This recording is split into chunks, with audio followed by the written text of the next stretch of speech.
bisinagiteeka bisanje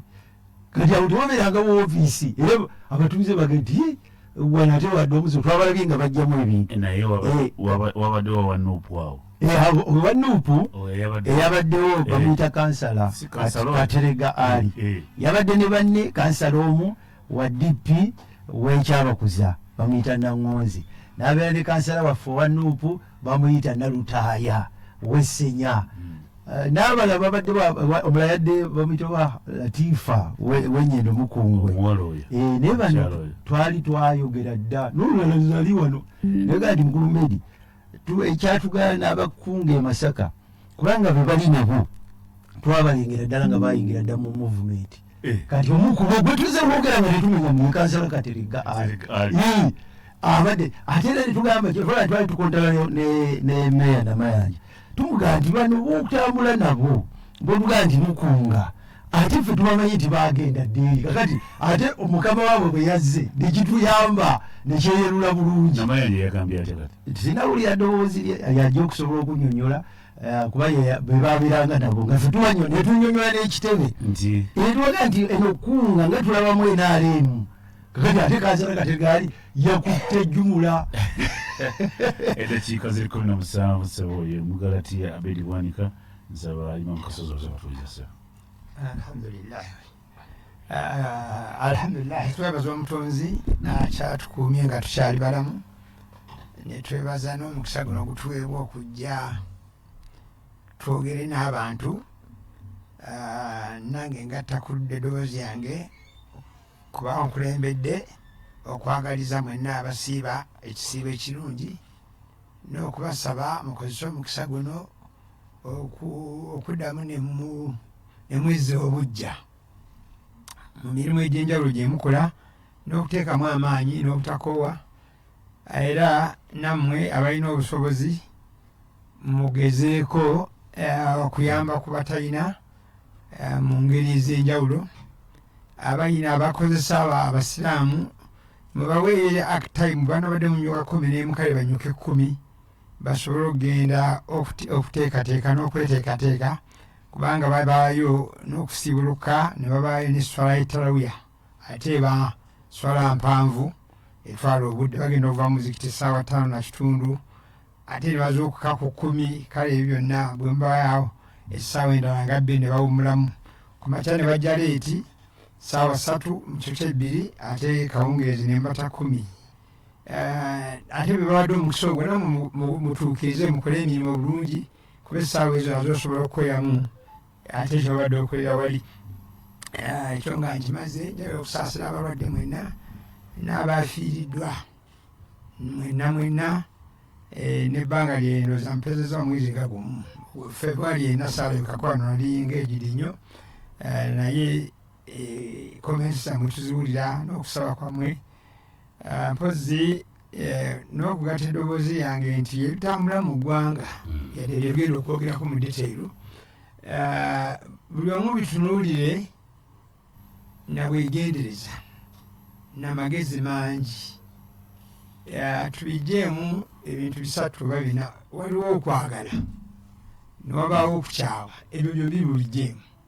ne mubaamu kyetuyita sentiments oba kyekiki mu luganda olutuufu endowooza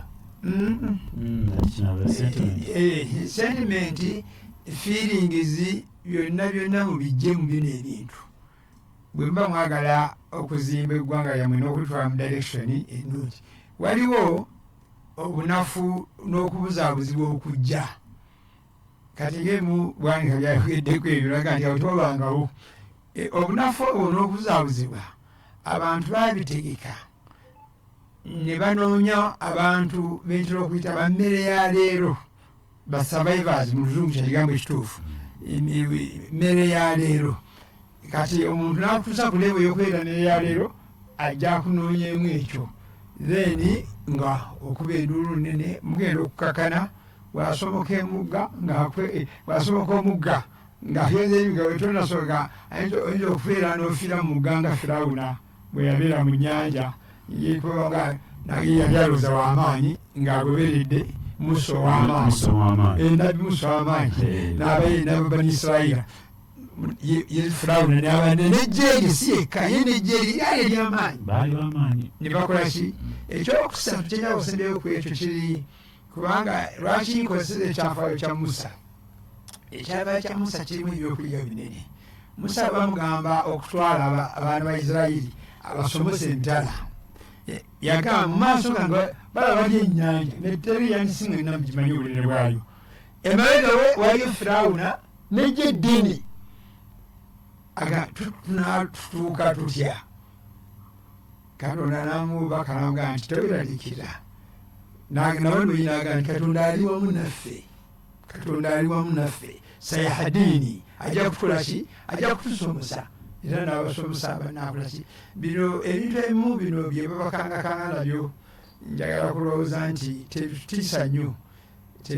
nnyo okujjako abali mu opposition ate namwe mbeera begendeeza nnyo kubanga bayinza obasetingira omupiira ne mwekuba goolo mugenda okumaliriza ng'oli kyalyenderera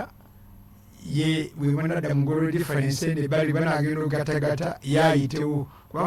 gwabaddamu kuledde ng'omulese alaba omuleka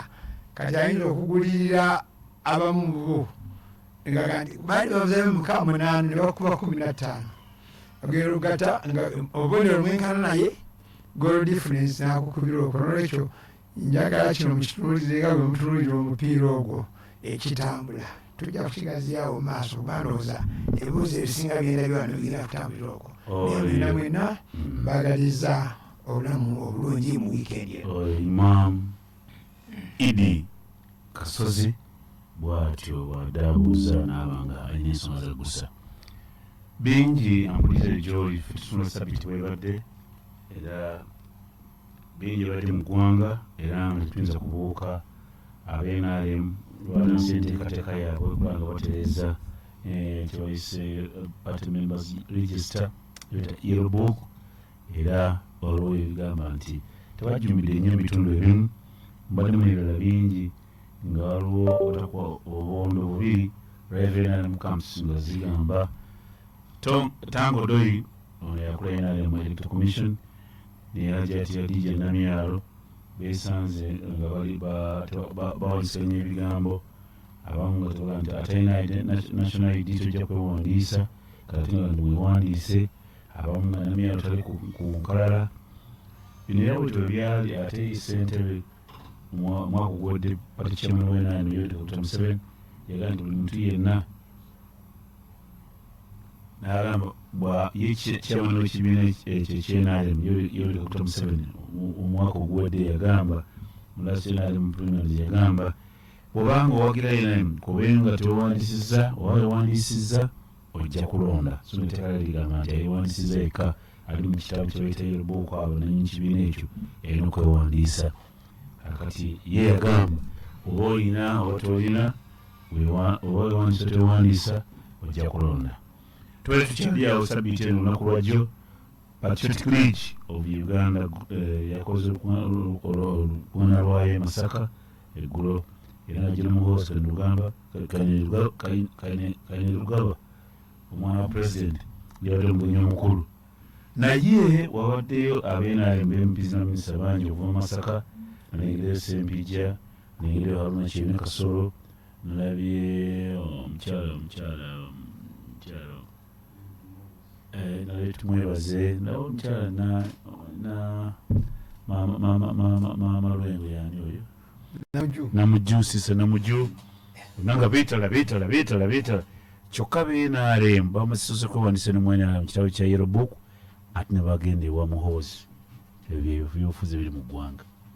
b'NRM naye ate bonna bayimiridde emabega wa Kainerugaba owa Patriotic League of Uganda FDC yo nkuyitamu sabbiiti yonna bwebadde etambula mu byobufuzi FDC Katonga ye ekyali ku mulamwa gwayo gw'okutambula eggwanga lero ngenda yeebuuza ku bantu okulaba ekibiina kyabwe kinaatambula kitya era gye baakava bagamba nti baagala bakole ekibiina ab'e Katonga FDC Katonga baagala bakole ekibiina kyabwe era ekyo kiri mu nteekateeka tudduka emisinde tugenda Kavule yo National Unity Platform eggwandiisizo n'obukulembeze bwalyo nalyo bikyayina butakkanya bukyagenda mu maaso bwasibuka ku Mpuuga Mathias w'ekitiibwa nga lop ate kati ate parliamentary commissioner wa commission parliament ya Uganda. Eggulo wawaddewo statement egamba nti aveeyo nga eggulo wawaddewo statement mu Luganda wekiki statement nga bagamba nti nyemuku MP aveeyo nga parliamentary commissioner aveeyo era nga kiteeberezebwa obanze sinakakasa abakyakasiddwa naye balinoonya abakungu be NUP bambuulire naye kangendera ekiriwo nga kiteeberezebwa nze kuba nze ndowooza naye ndowooza balina okubuuza simyode teriiko naye kangenda ekyo nga bagenda musikiza Honorable Francis Zaake Butebi ate buli omusoko n'agoba kakiiko ako ne gatiba obukulembeze nga bwe balina obuyinza mu NUP bwaga nti Mpuuga vaayo bwa kamisona katuteekeyo Francis Zaake Butebi. Ebibadde bikyaliwo bityo abifuzi abitunira ebirala nnyo batunira ebyobufuzi bannaffe nga boogera ku bintu bingi nga bitambula naye abakulu be bali wano bajja tuwa ensonga bwe zitambula tusuubireyo n'ekino kinajjo kiddamu Ensebunnya njo kiddamu katugende kibadde kibuuzo tusuubireyo kulonda kw'obutebenkevu mu NRM kwewandisa ku NRM n'ekyo kya Ssebunnya tenaba kutuuka. PLU Patriotic League of Uganda nga kino kirowoozo kya muhoozi kirimu omukono gwa Museveni nga taata ng'alina n'omukyapasoni bino byonna byakola ng'owamagye ebya Honorable Abed ndi ku kya PLU ono yabadde Masaka omwe tulabyemu baminisita b'NRM bamanako Samuel Buku bayimiridde babega bonna nga b'NRM ate kati bali mu PLU mumanyi ebyobufuzi ne mu kasozi. Kino ekigenda mu maaso ekya muhoozi kirimu omukono gwa taata we mumanyi ebyobufuzi buno takkanya ekibiina ky'abantu ekya NUP bunaakirekawa ekyo kyo gwe nga Abed Bwanika wagwali wa NUP. Ebyo ebiri byebibuuzo ebituyinza omukitundu nga binabo ebyanjudde olw'eddembe okubaako kyenyonyola Honorable Abed Bwanika ne mu kasozi. Abed ensonga z'oludde bw'otandikira nsaba ozikiriza nga sinayogera ku bya bagita PLU Patriotic League of Uganda. Patriotic League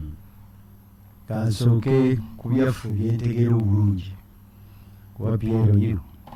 njiregera bulegezi nti ekya PLU abayina mu kwantetero mabega PLU ebujaku kyekyo kyogerako be baffe be baatutte mu PLU e Masaka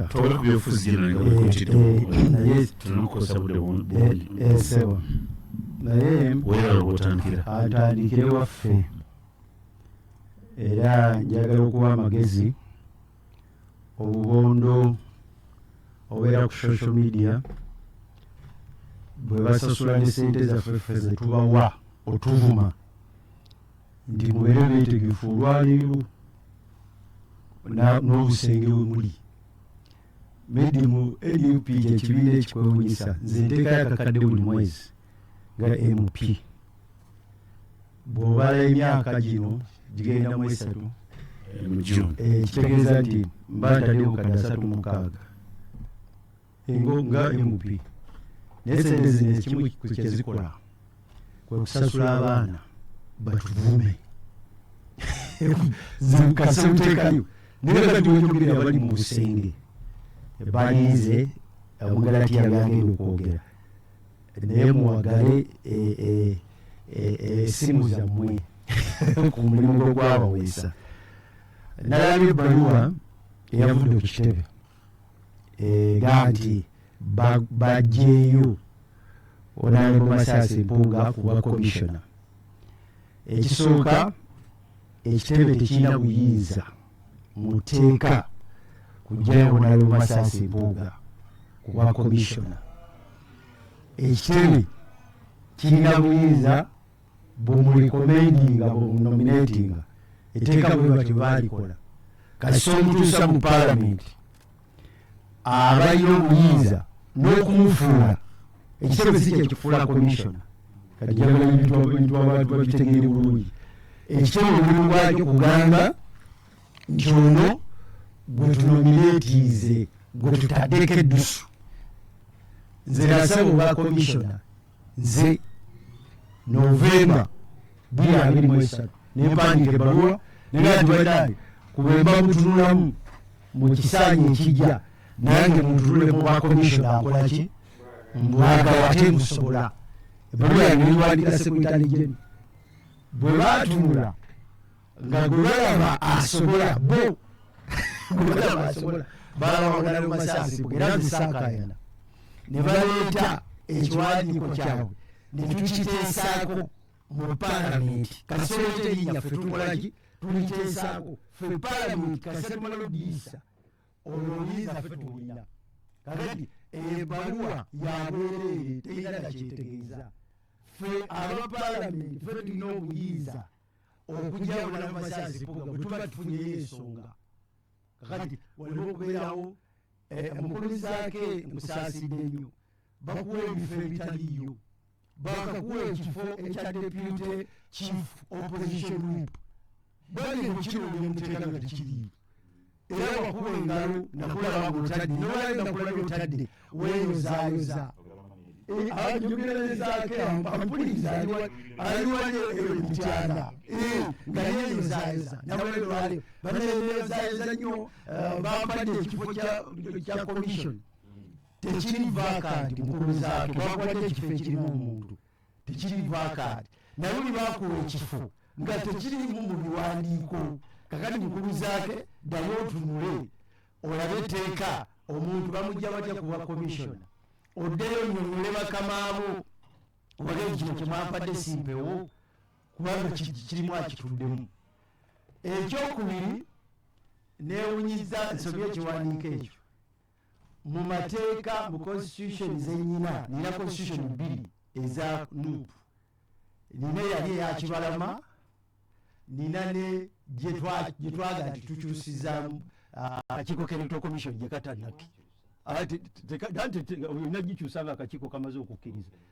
twagibawa bakkirize nti ekyusiddwa baagaana kuba bagaa nti mukulu kibalama ne bawandiikayo ebbaluwa ngega nti abo abatudde mu delegates conference ffe tetubamanyi kati kitegeeza nti tukyali mu busibe bwa kibalama naye mu biwandiiko byombi tetulinamu gwe bayita acting president nebintu ebiririgo bizibu nnyo kakati towandiika bbaluwa noga nti nze acting president zedriga ate eno eriyayo omumanyi nti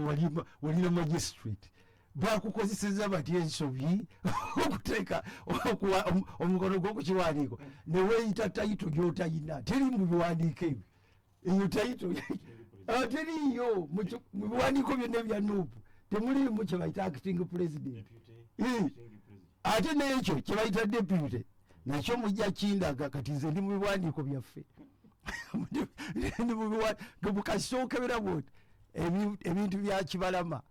bw'ojja kunoonya aba deputy president naye kino kakati at least ekya deputy president ng'ekibiina kiyinza okugaa nti ffe twakiteekawo naye tewaliyo kye bayita acting president kakati njagala ekyo njagadde kijja mu ddiiro obudde nga bukyali tulemera kimalirako biseera mbu mulowooza enkya mbubona Hon Mpuuga agenda kuva ku bwa komishona ekyo abasobola okukikola musabe nze Abed Bwanika nze ndi mu paalamenti nziveeyo ne motion kati mwabatudde eri ekavule teolinayo twanyiwadde nootu mwatudde mu meeting nkyamu temusoma constitution temusoma mateeka komishona kasomala omuwaayo nya ffe tumufuula komishona ogugo gwa secondment ffe tumufuula bamuleeta kufuula ya paalamenti eriya ne balireeta ate abamufuula tekibeera kibiina kimu bonna n'abenaale mubaalimu plinary eri mwalimu abafisi mwalimu aba NUP mwalimu aba DP mwalimu aba UPC mwalimu abajemu oyinza okuba nga okyogeza mutima mubi mbabuli ono akuli komendinze takujjaayo atayina eyagaa nti nsere kugenda okole ku CBS nkuwayo n'ekirala NUP yampa kaadi era kwe nagira NUP katena buyinza buzija mu Parliament. Obadde tomanyi bino bintu bizibu nnyo. Yalina buyinza bumpa kadi n'okugamba ezija mu Parliament. Abasobola okuzija mu Parliament bali kimanya kabonera. Abaka Parliament. Ate n'abalala bali munda mu Parliament. Wano gutuliko komisona eyamusemba yita mujja. Yalina amateeka bagawulambika. Yalina buyinza